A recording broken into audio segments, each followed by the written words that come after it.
Viewers, क्या आप जानते हैं कि कायनात में कुछ ऐसी जगहें भी मौजूद हैं जहां ग्रेविटी इंतहाई इंटेंस होती है, हत्ता कि लाइट भी वहां से एस्केप नहीं हो सकती। ऐसी जगहों को हम ब्लैक होल कहते हैं। क्या वाकई ब्लैक होल अपने इर्द गिर्द की तमाम चीज़ों को अपने अंदर खींच लेते हैं, और क्या हम वाकई ब्लैक होल के अंदर जा सकते हैं? Let's investigate the black hole.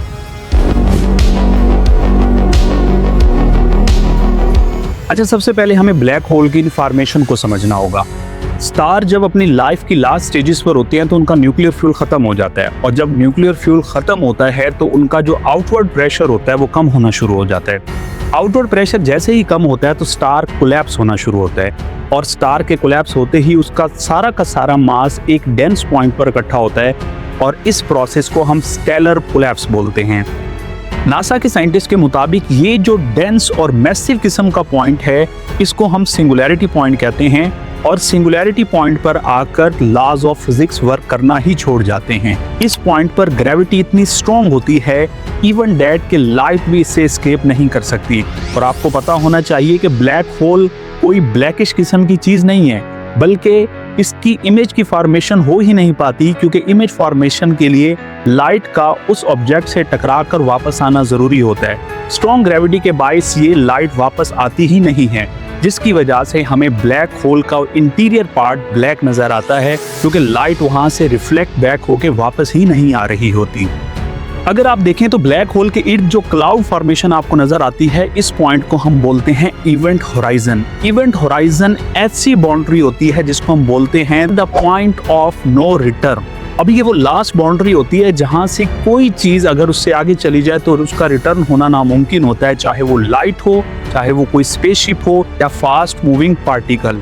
इसी वजह से ब्लैक होल को डायरेक्टली सीन करना हमारे लिए पॉसिबल नहीं है। इवेंट होराइजन का जो साइज है वो डिपेंड करता है मास ऑफ ब्लैक होल पे। ब्लैक होल का मास जितना ज्यादा होगा, इवेंट होराइजन का एरिया, इवेंट होराइजन का मैस उतना ही ज्यादा होगा।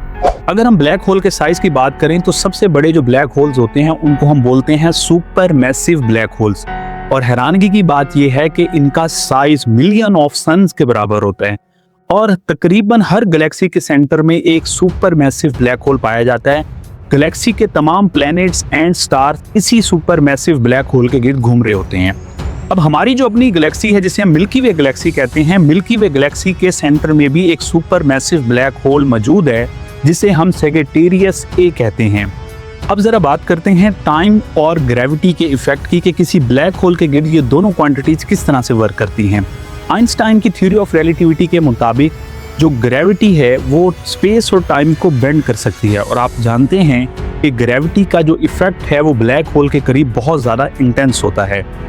जब कोई ऑब्जेक्ट ब्लैक होल के करीब जाता है तो उसके लिए टाइम स्लो हो जाता है, इवन डैट कि जब वो ऑब्जेक्ट इवेंट होराइजन को जैसे ही क्रॉस करता है तो हमें ऐसा फील होता है कि वो ऑब्जेक्ट स्ट्रेच होना शुरू हो गया है।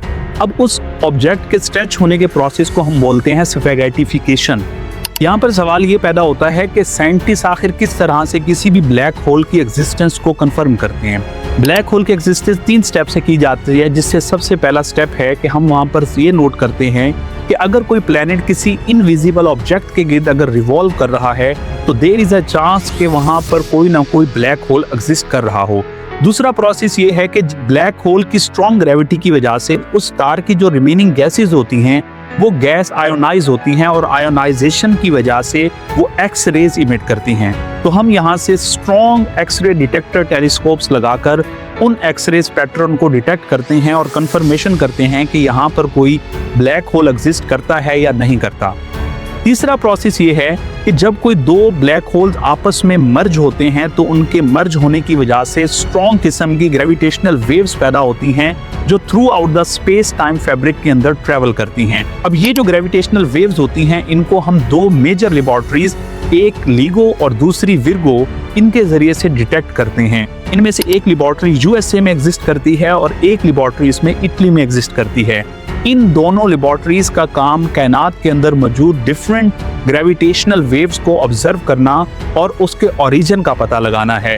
इन ग्रेविटेशनल वेव की प्रेडिक्शन आइंस्टाइन ने आज से 100 इयर्स एगो की थी, और उन्होंने कहा था कि अगर एग्जिस्टेंस ऑफ ब्लैक होल को कंफर्म करना है तो हमें 2 ब्लैक होल से मर्ज होने वाली ग्रेविटेशनल वेव्स को डिटेक्ट करना होगा।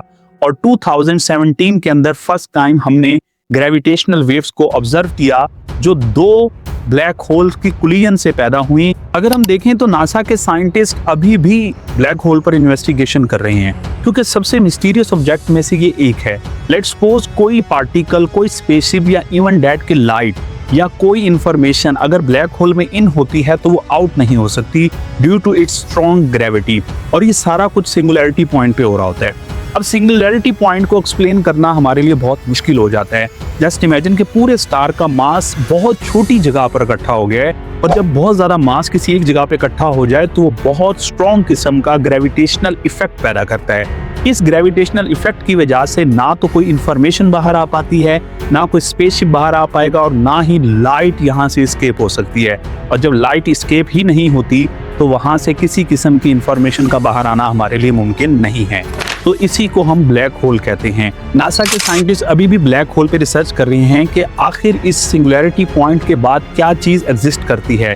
हम किसी ऐसी डायमेंशन में चले जाते हैं जो हमारी रियल लाइफ डायमेंशन से डिफरेंट है। अब यहाँ पर एक पॉसिबिलिटी नासा के साइंटिस्ट ये बताते हैं कि जब आप एक ब्लैक होल के अंदर इंटर होते हैं और सिंगुलैरिटी पॉइंट पर पहुंचते हैं तो आप 4 डायमेंशन में इंटर हो जाते हैं।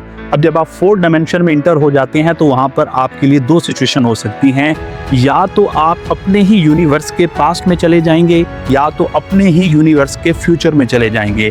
अब ये ऐसी मिस्टीरियस चीजें हैं जिनको समझना अभी हमारे लिए आज के दौर में मुमकिन नहीं है क्योंकि इसका कोई प्रैक्टिकल एविडेंस मौजूद नहीं है। जितना भी थ्योरेटिकल वर्क किया गया है सारा का सारा अब तक मैथमेटिकल अप्रोच से किया गया है। नासा के साइंटिस्ट अभी भी ब्लैक होल को स्टडी कर रहे हैं। उन्हें शायद लगता है कि ये किसी स्टार का एंड नहीं है बल्कि न्यू रियलिटीज का गेटवे है।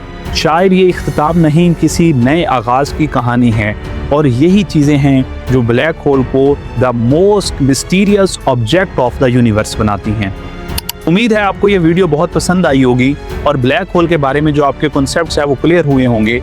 और अगर आपको ये वीडियो पसंद आई है तो कमेंट सेक्शन में हमें ज़रूर बताएं, और इसी तरह की मज़ीद वीडियोस के लिए कॉस्मिक होराइजन के साथ अपना सफ़र जारी रखें। अल्लाह हाफिज़।